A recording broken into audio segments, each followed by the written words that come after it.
Welcome back again students. मैं हूं आपका किशोर सर और ये है आपका अपना चैनल न्यूक्लिक फोरम। आज के इस वीडियो में हम पढ़ते हैं enthalpy change for different reactions के बेसिक डेफिनेशंस को। मैंने आपसे कमिट किया था कि एंथैल्पी चेंज की जो बेसिक डेफिनेशंस है उसको हम 5 अलग अलग सेशंस में रखेंगे। तो आज का ये वीडियो आपका सेकेंड सेशन है जिसको हमने पार्ट 2 के नाम से थंबनेल में लिख दिया है। आज के इस वीडियो में हम 3 बेसिक डेफिनेशंस को एक साथ कंबाइन करने वाले हैं। उसमें सबसे पहला आएगा enthalpy of ionization, then enthalpy of atomization and then enthalpy of formation. तो वन बाय वन तीनों डेफिनेशंस को पढ़ते हैं और ये तीनों डेफिनेशंस एक ही वीडियो में है, तो वीडियो को एंड तक देखिएगा, ठीक है। कोई भी डेफिनेशन ना मिस नहीं होनी चाहिए, स्किप मत करिए। तो सबसे पहला एंथैल्पी ऑफ आयोनाइजेशन। अब यहां पर जो आयोनाइजेशन है ये टर्म रिलेट करती है फॉर्मेशन ऑफ आयन को। आयोनाइजेशन का मतलब होता है कि आप किसी भी एटम को इलेक्ट्रॉन एक तो दीजिए या फिर किसी भी एटम के अंदर से इलेक्ट्रॉन को रिमूव करिए। ये दोनों प्रोसेस में आयंस का बनता है। अगर आप किसी भी एटम के अंदर से इलेक्ट्रॉन को रिमूव करते हैं तो वो पॉजिटिव चार्ज शो करेगा, जिसकी वजह से हम वो बनने वाले जो आयन रहेंगे उसको हम कटायन नाम देंगे। और अगर मान के चलिए आपने किसी एटम के अंदर में इलेक्ट्रॉन को ऐड किया तो वो इलेक्ट्रॉन एक्सेस होने की वजह से नेगेटिव चार्ज शो करेगा, उसे हम अनायन बोलेंगे। अब ये जो फॉर्मेशन ऑफ कटायन है, फॉर्मेशन ऑफ अनायन है, इसको हम कंबाइनली आयोनाइजेशन कहते हैं। और वहां पे जो अमाउंट ऑफ एनर्जी निकलती है या फिर लगती है, जो भी है ना, वो देखेंगे। दोनों प्रोसेस के लिए अलग अलग हो सकता है। तो वो होता है एंथैल्पी ऑफ आयोनाइजेशन, ठीक है। चलिए देखते हैं। मान के चलिए कि आपके पास में अभी एक सोडियम मेटल है, ठीक है। अब सोडियम मेटल है तो सॉलिड फॉर्म में, केरोसिन के अंदर रखा जाता है, ठीक है। अब सोडियम सॉलिड को सबसे पहले आपको कन्वर्ट करना होगा सोडियम गैस में। ऐसा क्यों? सोडियम सॉलिड से आप डायरेक्ट इलेक्ट्रॉन नहीं निकाल सकते क्या? नहीं। क्यों? क्योंकि सोडियम सॉलिड है, मेटालिक स्ट्रक्चर होता है। मेटालिक स्ट्रक्चर में रेडियस, मेटालिक रेडियस होती है जो बहुत ही शॉर्ट रेंज होती है, जिसकी वजह से इलेक्ट्रॉन का बाइंडिंग बहुत ज़्यादा होता है। ये हमने सॉलिड स्टेट में पढ़े थे, याद है? बहुत पुराने सालों की बात है। तो सोडियम सॉलिड को जब आप सोडियम गैस में कन्वर्ट करते हैं तो वो गैस मॉलिक्यूल बनने के बाद उसके अंदर आ जाता है वैन डर वाल रेडियस। वैन डर वाल रेडियस ये जो होती है ना, ये सभी रेडियस के कंपैरिजन में काफ़ी ज़्यादा लेंदी होती है। लेंदी मीन्स लेंथ ज़्यादा होती है। वैन डर वाल रेडियस का लेंथ ज़्यादा होने की वजह से न्यूक्लियस का और इलेक्ट्रॉन का अट्रैक्शन थोड़ा सा कम हो जाता है, वीक हो जाता है। अट्रैक्शन वीक होने की वजह से हम कम एनर्जी देकर भी इलेक्ट्रॉन को वहाँ से रिमूव कर सकते हैं। तो एनर्जी का सब कुछ प्रॉब्लम है, हमें एनर्जी कम सप्लाई करनी है जिसकी वजह से हम इलेक्ट्रॉन को रिमूव कर सके, इसलिए हमें सॉलिड से गैस में कन्वर्ट करना है। पर हम यहाँ पर एक बात भूल रहे, आप एनर्जी कम अप्लाई करना चाहते हैं ताकि इलेक्ट्रॉन इजीली निकल सके, पर आप किसी भी सब्सटेंस को सॉलिड से गैस में कन्वर्ट कर रहे हैं, एनर्जी तो देना ही पड़ रहा है, क्योंकि सॉलिड से गैस में कन्वर्ट करने के लिए सॉलिड को एनर्जी सप्लाई करना होगा, तब जाके वो पिघलेगा, देन लिक्विड में कन्वर्ट होगा, देन गैस में कन्वर्ट होगा। ये सारी प्रोसेस के लिए एनर्जी तो लगना ही है, इसलिए तो कहते हैं ना, energy can neither be created nor be destroy. इसलिए तो मान लीजिए कि हमने सोडियम सॉलिड को सोडियम गैस में कन्वर्ट किए, और एक बार ये सोडियम गैस में कन्वर्ट हो गया तो इसमें वैन डर वाल रेडियस आ गया। उसके बाद आप उसके अंदर से इलेक्ट्रॉन रिमूव करते हैं, तो वो एक इलेक्ट्रॉन अगर रिमूव करते हैं तो एक पॉजिटिव चार्ज आएगा, और आपने एक इलेक्ट्रॉन रिमूव किया उसे हम प्रोडक्ट के साइड में लिख देंगे। अब यहां पर क्या हुआ, आपने सोडियम गैसियस मॉलिक्यूल को, एटम को, गैसियस एटम के अंदर से आपने एक इलेक्ट्रॉन को रिमूव किया। अब मुद्दे की बात सुनिए, जब आप किसी भी एटम के अंदर से इलेक्ट्रॉन को रिमूव करना चाहते हैं ना, इलेक्ट्रॉन को रिमूव करना चाहते हैं तो आपको एनर्जी सप्लाई करनी होगी, ठीक है। और अगर आप किसी भी एटम को इलेक्ट्रॉन देते हैं तो वो एटम एनर्जी रिलीज करेगा, इवॉल्व करेगा। समझ में आया ना? वापस से बता रहा हूं, कोई भी एटम जब इलेक्ट्रॉन लूज करेगा, ठीक है ना, तो इलेक्ट्रॉन जब लूज करेगा तो वो एनर्जी को एब्सॉर्ब करेगा, और अगर कोई एटम इलेक्ट्रॉन को गेन करेगा तो वो एटम एनर्जी को इवॉल्व करेगा। ध्यान में रखिएगा, ठीक है। तो सोडियम गैस जब सोडियम प्लस आयन बनेगा, एक इलेक्ट्रॉन का लॉस करेगा, तो ये सारी प्रोसेस करने के लिए हमें सोडियम को एनर्जी सप्लाई करनी होगी, और अगर सोडियम एनर्जी एब्सॉर्ब करेगा, जाहिर सी बात है ये एंडोथर्मिक रिएक्शन हो जाएगी, ठीक है। पर यहां पर एक बात याद रखिए, जो आपने सोडियम गैसियस एटम लिया ना, कितना लिया, 1 मोल। 1 मोल के सोडियम गैसियस एटम से आपको एक इलेक्ट्रॉन निकालना है। वो इलेक्ट्रॉन निकालने के लिए आपको मिनिमम कुछ तो एनर्जी सप्लाई करनी होगी, प्रोवाइड करनी होगी, देनी होगी। यही डेफिनेशन है। क्या आएगा डेफिनेशन, अभी अच्छे से सुनिए। Enthalpy of ionization means it is the amount of, मैं अमाउंट को शॉर्टकट में लिखता हूं, amount of energy required. Why you should required energy, because to remove outermost electron. किसका, कोई भी गैसियस एटम का, कोई भी। सोडियम तो मैंने एग्जांपल के तौर पे दिया, मैग्नीशियम ले सकते हैं आप, आयरन ले सकते हैं, निकेल ले सकते हैं, कोबाल्ट ले सकते हैं, कुछ भी। So enthalpy of ionisation means it is amount of energy required to remove, क्या करना है आपको, इलेक्ट्रॉन को रिमूव करना है, to remove outermost electron of an any 1 mole of, ये लिखना ना भूले, 1 मोल ऑफ गैसियस एटम। यहां पर एक बात, आइसोलेटेड लिखना ना भूले, ठीक है, 1 mole of any isolated gaseous atom, है ना। सुनिए क्या होता है डेफिनेशन में, it is amount of energy required to remove outermost electron of an any 1 mole of isolated gaseous atom. वो एनी रिपीट हो गया था। क्या है डेफिनेशन फिर से, it is amount of energy required to remove outermost electron of an any 1 mole of isolated gaseous atom. समझे ना। अब सोडियम गैस से जब आपने इलेक्ट्रॉन निकाल लिए हैं तो आपने उसको एनर्जी सप्लाई किए, तो सोडियम ने एनर्जी को एब्सॉर्ब किया, इसीलिए डेल्टा एच का वैल्यू क्या आएगा स्टूडेंट्स, प्लस में आएगा। और वो डेल्टा एच का वैल्यू सोडियम के लिए प्लस में क्या आता है, वो आता है 4, ये याद रखना पड़ेगा आपको, 494 किलो जूल पर मोल, ठीक है, ये आता है 494 किलो जूल पर मोल, याद रखिएगा, ठीक है। तो एंथैल्पी ऑफ आयोनाइजेशन में सोडियम गैस Na प्लस और एक इलेक्ट्रॉन देता है, उसके लिए आपको एनर्जी सप्लाई करनी होती है, that is the amount of energy required, ठीक है। अब यहां पर आपने इलेक्ट्रॉन रिमूव करने के लिए एनर्जी दिए है, इसलिए एंडोथर्मिक रिएक्शन है। अगर किसी एटम को आपने इलेक्ट्रॉन सप्लाई किए या फिर किसी एटम ने इलेक्ट्रॉन को गेन किए तो वो आपको एनर्जी देगा, तो एक्सोथर्मिक रिएक्शन हो जाएगी। मींस सोडियम ने एक इलेक्ट्रॉन दिया, एंडोथर्मिक रिएक्शन। क्लोरीन ने अगर एक हाथ इलेक्ट्रॉन गेन किया तो वो एक्सोथर्मिक रिएक्शन, क्योंकि वो एनर्जी को इवॉल्व करेगा, ठीक है। हालांकि इसके पीछे रीजन बहुत अलग है, मैं आपको बताना तो चाहता हूं, पर उसके लिए मुझे पीरियोडिसिटी ऑफ एलिमेंट्स पढ़ाना पड़ेगा। हल्का सा बता देता हूं। देखिए, ये ऐसा नहीं है कि इलेक्ट्रॉन रिमूव करने के लिए एनर्जी देना पड़ता है, नहीं नहीं, बिल्कुल नहीं, बिल्कुल नहीं, बिल्कुल नहीं। थर्मोडायनामिक्स में एक कॉन्सेप्ट है, अगर आप किसी भी चीज़ का एनर्जी बढ़ाते हैं तो उसका स्टेबिलिटी डिस्टर्ब होता है। तो हम सबसे पहले क्या कर रहे हैं, सोडियम एटम का स्टेबिलिटी डिस्टर्ब कर रहे हैं। कैसे, एनर्जी सप्लाई करके। जैसे आपने सोडियम को एनर्जी सप्लाई किए, उसकी स्टेबिलिटी डिस्टर्ब होगी। स्टेबिलिटी डिस्टर्ब होने के बाद वो स्टेबिलिटी अचीव करना चाहेगा, उसके लिए उसको एक इलेक्ट्रॉन का लॉस करना होगा। ये रीजन है, समझे। ये है आपका एंथैल्पी ऑफ आयोनाइजेशन का डिटेल डिस्क्रिप्शन, जो भी बताना था ये है। अब मैं इसे मिटा दे रहा हूं। अब नेक्स्ट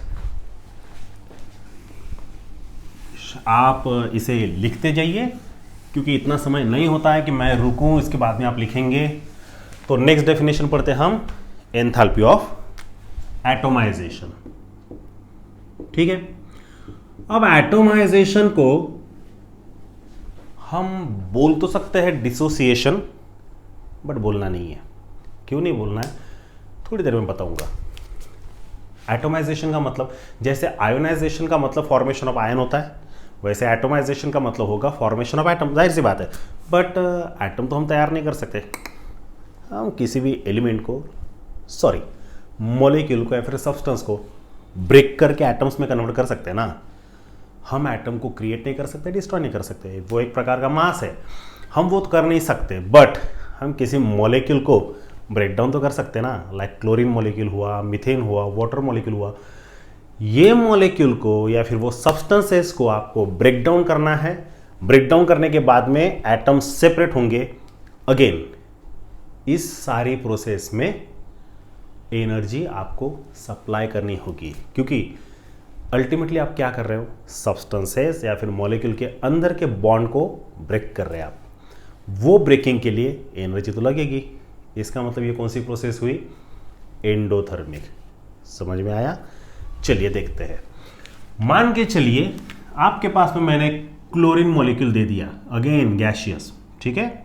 हाँ, तो क्लोरीन मॉलिक्यूल को जब आप ब्रेक करते हैं तो वहां पर 2 क्लोरीन एटम मिलेंगे, ठीक है। क्लोरीन गैस मॉलिक्यूल से आपको क्लोरीन क्लोरीन ऐसे 2 एटम मिले, ठीक है। अब ये प्रोसेस के लिए आपने क्या किया, अमाउंट ऑफ एनर्जी सप्लाई किए। तो जाहिर सी बात है इसका डेल्टा एच जो आएगा, एनर्जी आपने सप्लाई किए, इसने तो एब्सॉर्ब किया ना। और एनर्जी अगर कोई चीज एब्सॉर्ब करती है तो उसे हम एंडोथर्मिक रिएक्शन कहते हैं, और इसका वैल्यू आएगा प्लस में, ठीक है। वो वैल्यू क्या आता है बताता हूं मैं, डेफिनेशन लिख लेते हैं। कैसे तैयार होंगे एटम्स, सब्सटेंसेस को, मॉलिक्यूल्स को ब्रेक करके। ब्रेक करने के लिए अमाउंट ऑफ एनर्जी लगेगी, तो हम क्या लिखेंगे, it is amount of energy required, it is the amount of energy required to break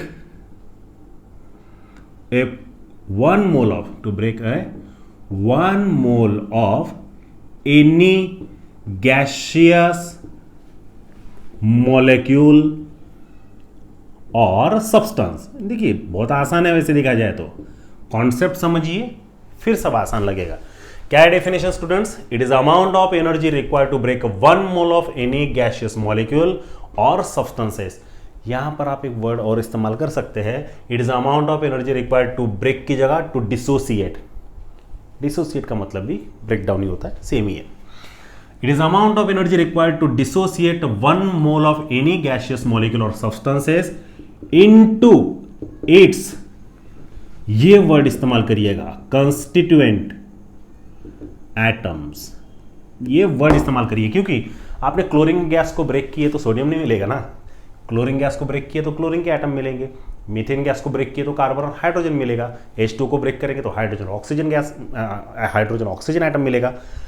जिसे ब्रेक करेंगे उसी के एटम मिलेंगे, जिसको ब्रेक करने के बाद में उसी के एटम मिलते हैं उसे हम कहते हैं कंस्टिट्यूएंट एटम। जिसको ब्रेक किया उसी के एटम, ठीक है। Definition, it is amount of energy required to break 1 mole of any gaseous molecule और substances into its constituent atoms. The enthalpy change, क्या कहा मैंने, the enthalpy change is known as what, enthalpy of atomization. आसान है, ठीक है। चलिए मैं आपने कहा था ना, क्लोरीन गैस का एग्जांपल दीजिएगा, इसका वैल्यू होता है 242 किलोजूल पर मोल, ठीक है ना, याद रखिएगा 242 किलोजूल पर मोल, ये वैल्यू याद रखिए। चलो और एक एग्जांपल लिख लेते हैं। मान के चलिए मीथेन मॉलिक्यूल लिया आपने, तो मीथेन मॉलिक्यूल को ब्रेक करने के बाद में क्या मिलेगा, C gas plus 4 hydrogen gaseous atom, यानी 1 कार्बन मिला, 4 हाइड्रोजन मिले।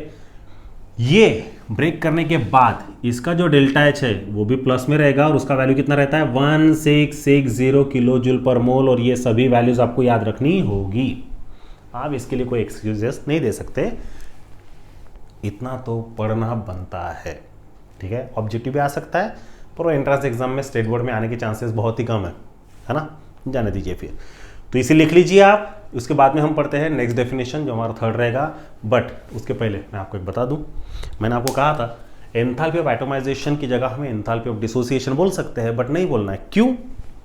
क्योंकि जो डायटोमिक मॉलिक्यूल होता है ना, अच्छे से सुनिए, जो डायटोमिक मॉलिक्यूल होते हैं, डायटोमिक का मतलब H2 हुआ, Cl2 हुआ, F2 हुआ, N2 है, O2 है, नहीं, ये डायटोमिक मॉलिक्यूल है। तो ये डायटोमिक मॉलिक्यूल का ना जब आप डिसोसिएशन करते हैं तो उसके एटम्स बनते हैं। तो ये मॉलिक्यूल में, सभी मॉलिक्यूल में single single double triple bond भले ही हो, पर है उन्हीं के बीच, जिसकी वजह से एटॉमिक रेडियस में डिफरेंसेस नहीं आते, जिसकी वजह से अमाउंट ऑफ एनर्जी सेम लगती है। तो आप एक काम करिए, हाइड्रोजन एटम को, हाइड्रोजन मॉलिक्यूल को डिसोसिएट करिए, एटम्स बनेंगे, वो हो जाएगा dissociation enthalpy.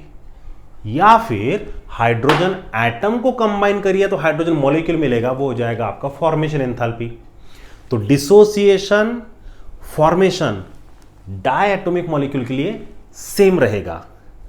Even dissociation, atomisation दोनों के लिए सेम रहेगा। बट जब पॉलीएटॉमिक मॉलिक्यूल आते हैं लाइक CH4, इसके लिए ये जो वैल्यू आया ना स्टूडेंट्स 1660, ये 4 बॉन्ड ब्रेक करने का वैल्यू नहीं है। आपको थोड़ा सा कंफ्यूजन हो रहा होगा, देखिए सुनिए। मीथेन मॉलिक्यूल का स्ट्रक्चर होता है टेट्राहेड्रल, ठीक है। अब यहां पर दिक्कत क्या है कि मान के चलिए मुझे ये बॉन्ड ब्रेक करना है, और ये बॉन्ड ब्रेक करने के लिए मुझे लगती है, मान के चलिए 500 किलो जूल की एनर्जी। तो ये जो दूसरा हाइड्रोजन एटम का जो बॉन्ड है, उसे ब्रेक करने के लिए 500 किलो जूल की एनर्जी नहीं लगेगी, उससे ज्यादा लगेगी। क्यों ऐसा? क्योंकि जब आप पहला बॉन्ड ब्रेक करते, बहुत इंपॉर्टेंट इंफॉर्मेशन दे रहा हूं मैं आपको, जब आप पहला बॉन्ड ब्रेक करते हैं तो पहला बॉन्ड ब्रेक करने की वजह से ये स्पेस हो जाती है वैकेंट। ये स्पेस वैकेंट होने की वजह से ये जो बचे हुए 3 हाइड्रोजन हैं वो कार्बन के न्यूक्लियस के करीब आते हैं। न्यूक्लियस के करीब आने की वजह से इलेक्ट्रॉन और न्यूक्लियस का डिस्टेंस कम होता है। डिस्टेंस कम होने की वजह से फोर्स ऑफ अट्रैक्शन बढ़ता है, और फोर्स ऑफ अट्रैक्शन बढ़ने की वजह से पहले से ज्यादा दूसरे बॉन्ड को ब्रेक करने के लिए एनर्जी ज्यादा लगती है। इसीलिए पॉलीएटॉमिक मॉलिक्यूल में जो डिसोसिएशन एंथैल्पी है और एटोमाइजेशन है, दोनों अलग आता है। इसीलिए हम एंथैल्पी ऑफ एटोमाइजेशन को हर बार डिसोसिएशन एंथैल्पी नहीं बोल सकते। इतना क्लियर हुआ? बहुत अच्छे से याद रखिएगा। ये समझने में थोड़ा सा तकलीफ हुआ होगा ना, वीडियो को रिवाइंड करिए, बाकी वापस जाइए, फिर से देख लीजिए, आपको पता चल जाएगा, ठीक है ना। वैसे बहुत अच्छा पढ़ाता हूँ मैं, आपको तो पता ही होगा। कभी कुछ कन्फ्यूजन रहता है तो कमेंट सेक्शन में बताइए, पक्का सॉल्व करेंगे उसे हम। ये शायद समझ में आ गया होगा आपको। एग्जाम्पल वैल्यूज के साथ में अच्छे से याद रखिए। इसका PDF का अगर आपको नोट चाहिए होगा तो मेरे पास में है, आप मुझे कमेंट सेक्शन में लिख कर भेजिए, मेल ID दीजिए, मैं आपको मेल के थ्रू सेंड कर दूंगा, ठीक है। और याद रहे वो मेरे खुद के बनाए हुए नोट्स है, कोई कॉपी वगैरह नहीं है वो, तो आप बहुत बेहतर तरीके से उससे पढ़ सकते हैं और आपका अच्छा स्कोर आ सकता है, इसका मैं एश्योरेंस लेता हूँ, है ना। और अगर आपके कोई मार्क्स काटता भी है ना, डिडक्ट करेंगे ना, देख लेंगे उसे भी। चलिए नेक्स्ट, एंथैल्पी ऑफ फॉर्मेशन। मैं आपको एक बात बता दूं, एटोमाइजेशन और फॉर्मेशन एग्जैक्ट सेम है, ठीक है। बस फिर डिफरेंस क्या है? डिफरेंस है वैल्यू का। एटोमाइजेशन का जो वैल्यू है और जो फॉर्मेशन का वैल्यू है, दोनों का वैल्यू सेम रहेगा, साइन अलग रहेगा। क्यों? क्योंकि फॉर्मेशन एटम से बनते हैं, डिसोसिएशन या फिर एटोमाइजेशन मॉलिक्यूल से ही बनते हैं। शायद कंफ्यूजन हुआ होगा, जाने दीजिए, देखते हैं। सुनिए, मान के चलिए मेरे पास हाइड्रोजन गैस है और आधा ऑक्सीजन गैस है। तो मैंने क्या बनाया ना, H2O। हाँ, ये लिक्विड बन गया। बनने का मतलब फॉर्मेशन, तैयार हुआ। तो उसके लिए क्या करना पड़ा मुझे एटम को कंबाइन। और एक बात, एटोमाइजेशन में आपने क्या किया था स्टूडेंट्स, ब्रेक किया था। ब्रेक करने के लिए एनर्जी सप्लाई किए थे, वो मॉलिक्यूल ने एनर्जी को एब्सॉर्ब किया था, तो एटोमाइजेशन ये एंडोथर्मिक रिएक्शन है। बट अब आप क्या कर रहे हो, आप एटम को मिला रहे हो। जब एटम मिलेंगे मॉलिक्यूल बनेगा, और जब मॉलिक्यूल बनेगा तो वो अमाउंट ऑफ एनर्जी रिलीज करेगा, तो फॉर्मेशन प्रोसेस कहेंगे उसे, जो कि एक्सोथर्मिक रहेगी। एटोमाइजेशन और फॉर्मेशन दोनों सेम प्रोसेस है, बस वैल्यू भी सेम रहती है, बस साइन अपोजिट रहेगा, क्योंकि एटोमाइजेशन ये एंडोथर्मिक रिएक्शन है, फॉर्मेशन एक्सोथर्मिक है। अब एक्सोथर्मिक का मतलब क्या, हीट इवॉल्व होगी, रिलीज्ड होगी, निकल जाएगी सिस्टम से। तो बोलेंगे कैसा फिर, अमाउंट ऑफ एनर्जी इवॉल्व, यहां से शुरुआत करना पड़ेगी, ठीक है ना। एटोमाइजेशन में हमने डेफिनेशन में क्या कहते हैं, अमाउंट ऑफ एनर्जी रिक्वायर्ड। यहां पर क्या बोलना होगा फॉर्मेशन में, it is a amount of energy, क्या होगी, released. It is amount of energy released when 1 mole of any substance और कंपाउंड, एनी सब्सटेंस और कंपाउंड फॉर्म्ड किससे बनेगा, उसी के एटम से, और उसे क्या कहते हैं हम, फ्रॉम इट्स कंस्टिट्यूएंट एटम्स, है ना। The enthalpy change is known as heat of formation. आसान है, बहुत आसान है। आप एटोमाइजेशन का डेफिनेशन लिखिए, उसका एग्जैक्ट अपोजिट करिए, फॉर्मेशन का बन जाएगा। हाँ, एक बात भूल गए हम, H2 लिक्विड का बोलिए, डेल्टा H का वैल्यू क्या आएगा, कंफर्म निगेटिव में आएगा, और उसका वैल्यू क्या होता है पता है क्या, 286 किलो जूल पर मोल, ठीक है ना। माइनस साइन लिखना भूलिए मत, मार्क्स हाँ कट सकते हैं। Definition, it is amount of energy released when 1 mole of any substance और compound form from its constituent atoms. Hydrogen gas लिया हमने एटम, और O2 गैस लिया हमने एटम हाफ, तब जाके H2 लिक्विड बना, है ना स्टूडेंट्स। डेफिनेशन काफ़ी आसान थी और बहुत बेहतर तरीके से आपने इसको पढ़े होंगे। मैं जो जो बातें बताता हूँ ना, ये सारी चीज़ें मैं लिखता हूँ। और एक बात, मैं जो भी टॉपिक पढ़ा रहा हूँ आप उसका डिस्क्रिप्शन देख नहीं रहे हैं, देखिए, है ना। तो जब आप इस वीडियो का डिस्क्रिप्शन देखेंगे, वो डिस्क्रिप्शन में मैंने इनके डेफिनेशन विद एग्जाम्पल के साथ में लिखे हैं। हाँ, कुछ कुछ सिंबल्स नहीं आते, जैसे डेल्टा नहीं आता है, या फिर वो इक्वल टू का साइन प्रॉपर तरीके से नहीं आता है, या फिर सबस्क्रिप्ट सुपरस्क्रिप्ट वो प्रॉपर तरीके से नहीं आता, पर इतना समझ सकते हैं आप। तो वो डिस्क्रिप्शन अपने हाथों से एक अच्छे से कॉपी में लिखिए, पूरा का पूरा एक सिलेबस आपके पास में रेडी हो जाएगा, आपको पढ़ने में तकलीफ नहीं होगी। ओके स्टूडेंट्स, तो ये है हमारा part 2 basic definition enthalpy change का। नेक्स्ट वीडियो में दूसरा टॉपिक पढ़ेंगे, जिसको हम पार्ट 3 के नाम से जानेंगे। देखते हैं हम उसमें कौन सी डेफिनेशन पढ़ सकते हैं। ओके, तो मिलते हैं नेक्स्ट वीडियो में। आपको अगर कोई भी दिक्कतें हैं, कुछ डिफिकल्टीज है, डाउट्स है, कमेंट सेक्शन में लिखकर भेजिए, मैं ज़रूर उसको सॉल्व करूँगा। होप सो बहुत अच्छे होंगे, बहुत खुश होंगे। Thank you so much.